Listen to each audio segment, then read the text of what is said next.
All right, let's dive right into this explainer.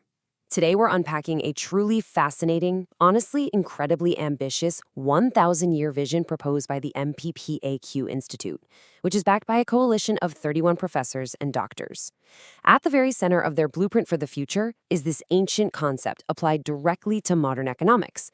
It's called the Tam Tai Philosophy, and it essentially breaks down the world into three interconnected forces: heaven, earth, and human. Here is our agenda for today. 1.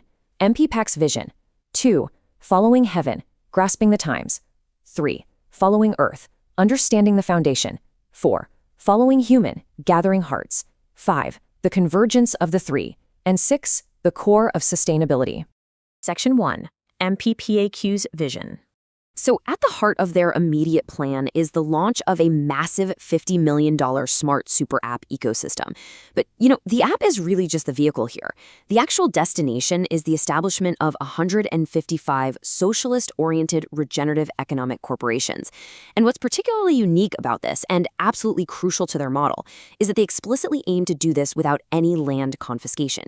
Instead, they're utilizing a highly specific community cooperation ratio, splitting the benefits 78% to the farmers and community, and 22% to the corporation. Their stated overarching mission is pretty clear-cut. It's to join forces for Great Mother Earth. Through this regenerative economic model, their goal is to foster the creation of 155 billionaires. But these aren't just wealthy individuals. They have to meet 14 out of 17 strict United Nations sustainability criteria. The Institute firmly believes that pulling off an outcome of this magnitude is just entirely impossible unless you strictly adhere to the Tam Tai philosophy. Section 2. Following heaven, grasping the times. Let's look at how they actually define heaven. We aren't talking about some mystical fate or destiny here. Rather, it's about overarching global trends, natural laws, and massive macro shifts that you simply can't ignore. Think about exponential technological leaps, global climate cycles, historical megatrends. These are the massive, undeniable currents of reality that humans just can't arbitrarily pause or change.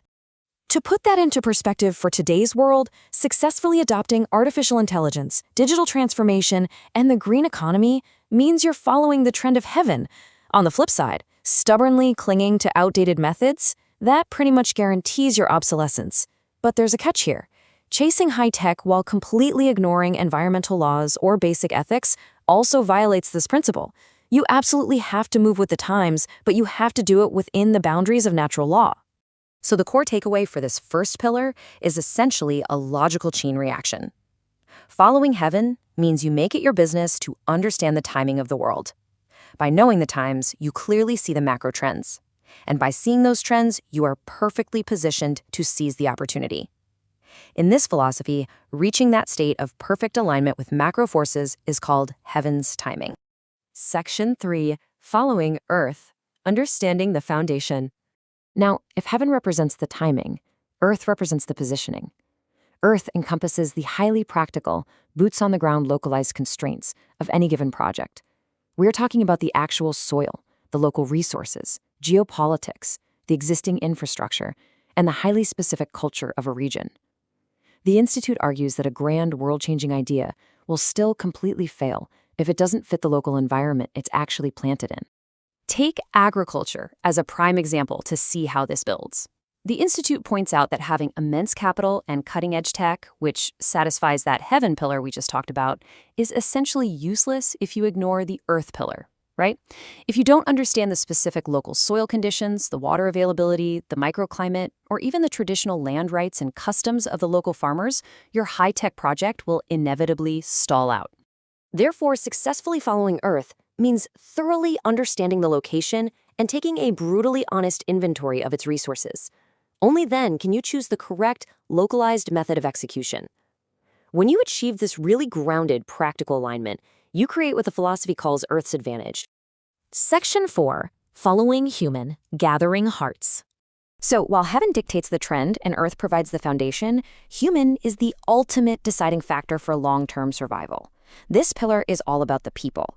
It's about community, ethics, trust, and crucially, legitimate shared interests. To satisfy this pillar, you literally have to build a system where rights are reasonable, responsibilities are crystal clear, and social consensus is actively maintained.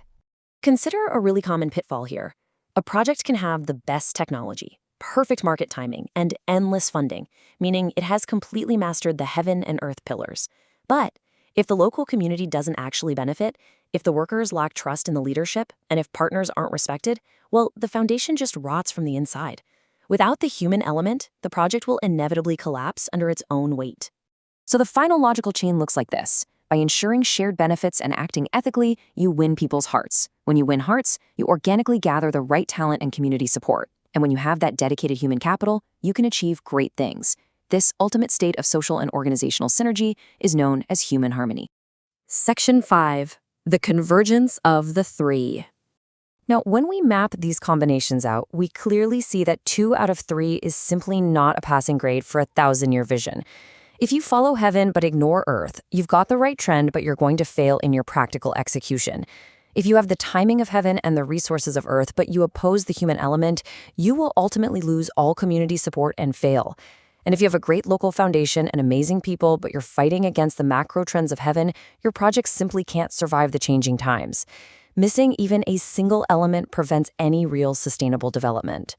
Section 6. The core of sustainability. The Institute distills their entire, massive, complex vision into these 3 elegantly interconnected maxims. Heaven dictates the time, earth creates the position, and human achieves the success.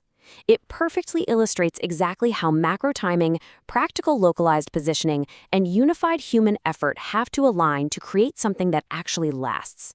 Ultimately, they argue that to build any corporation, movement, or ecosystem that survives for a millennium, you have to follow a strict set of alignments. You must follow heaven to respect the broader laws of nature, or the Tao. You must follow earth to respect practical positioning in reality, and you must follow humans to respect people's hearts and maintain that core trust. As we wrap up this explainer on the MPPH's fascinating framework, I want you to look closely at your own projects, your business, or even your personal goals. Ask yourself honestly, are you truly balancing the macro timing of heaven, the practical conditions of earth, and the vital human consensus required to make it all happen?